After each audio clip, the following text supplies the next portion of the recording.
जी sir, आज संगठन का नए रूप से विस्तार हुआ है, क्या कुछ कहना चाहेंगे और क्या इंफॉर्मेशन देना चाहेंगे?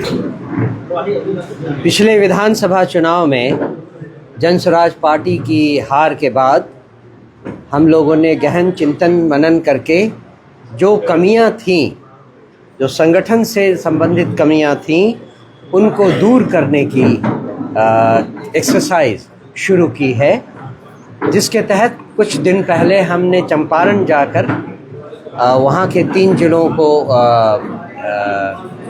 के यहाँ नए संगठन की घोषणा की थी। कल गोपालगंज में यही घोषणा की गई और आज अभी सिवान में, इसके बाद सारण में ये घोषणा की जाएगी। हमने नए सदस्यों को, नए पदाधिकारियों को एकल पद देने की घोषणा की है, जो अगले 1 महीने में अपनी कार्यकारिणी का गठन हर प्रखंड से लोगों को चुन चुन कर करेंगे। यही हमारी सोच है। चुनाव में संगठन ने बड़ी मजबूती के साथ काम किया था, बाकी इसके जब आप लोग चुनावी मैदान में हुए तो एक भी सीट आपको हासिल नहीं। उसके कई कारण हैं, कुछ आंतरिक कारण हैं, कुछ बाह्य कारण हैं। आंतरिक कारणों में हमारे संगठन की कमजोरी भी थी।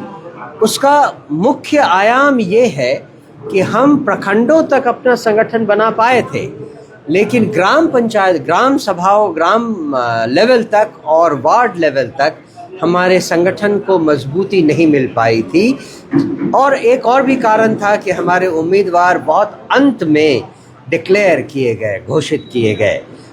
इन सब कारणों को समझते हुए हमने ये सोचा है कि ये गलतियां इस बार हम नहीं करेंगे। समय में प्रशांत किशोर जी खुद चुनाव से पीछे हट गए, क्योंकि उन्होंने वादा किया था चुनाव लड़ेंगे राघोपुर विधानसभा, या फिर मंगल पांडे यहाँ से चुनाव लड़ेंगे। ऐसा कोई कारण रहा क्या? नहीं, ऐसा कोई वादा उन्होंने कभी नहीं किया।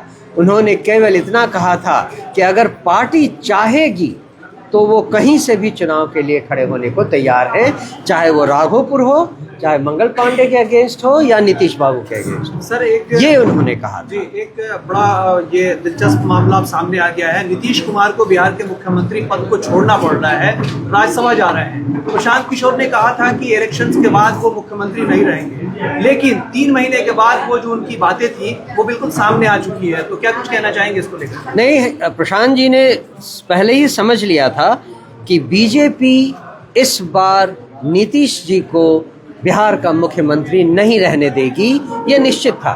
वो तो कह लीजिए कि उस घटनाक्रम को मोड़ तोड़ के 3 महीने के लिए उनको एक्सटेंशन दे दिया गया, 4 महीने के लिए, अगले महीने तक तो है ही वो।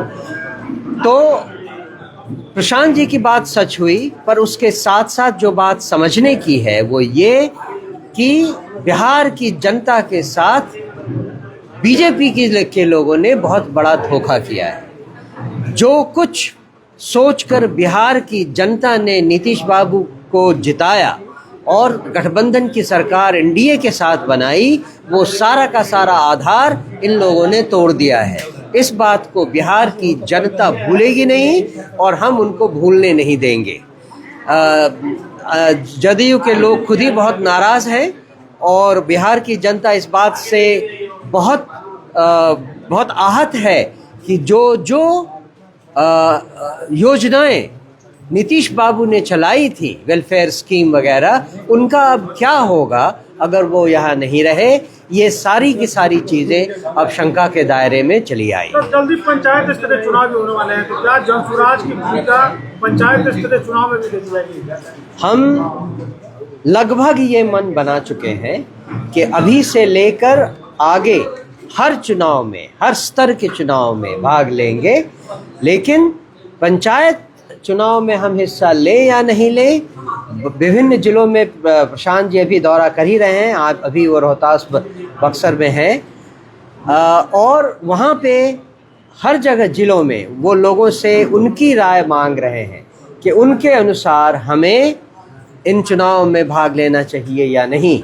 लगभग ये राय मिल चुकी है कि हमें पूरे मन से पार्टी लेवल पर, पार्टी के तहत पंचायत चुनाव में भाग लेना चाहिए।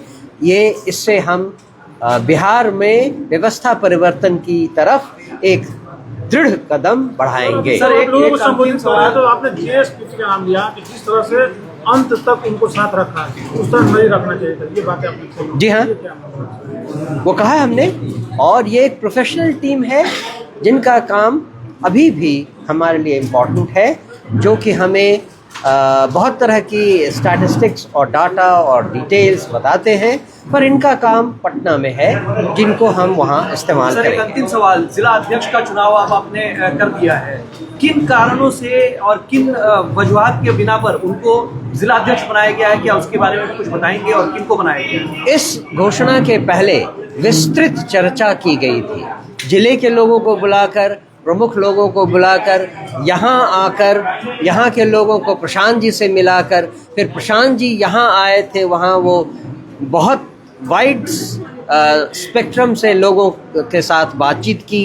इन सब घटनाओं के बाद, इन सब बातचीत के बाद, इन सब सुझावों के बाद ये निर्णय लिया गया कि कौन सा व्यक्ति है जो अब जन स्वराज की बागडोर सीवान जिले में ले सकता है और संगठन को आगे बढ़ा सर, सकता है। पब्लिक को क्या बताना चाहेंगे, क्योंकि अक्सर आपके जिला अध्यक्ष को लेकर के सवाल उठते रहे हैं कि ढंग के जिला अध्यक्ष नहीं बनाए गए, जबरदस्ती के लोगों को बना दिया जाता है, तो इस बार क्या उसमें सुधार किया गया है?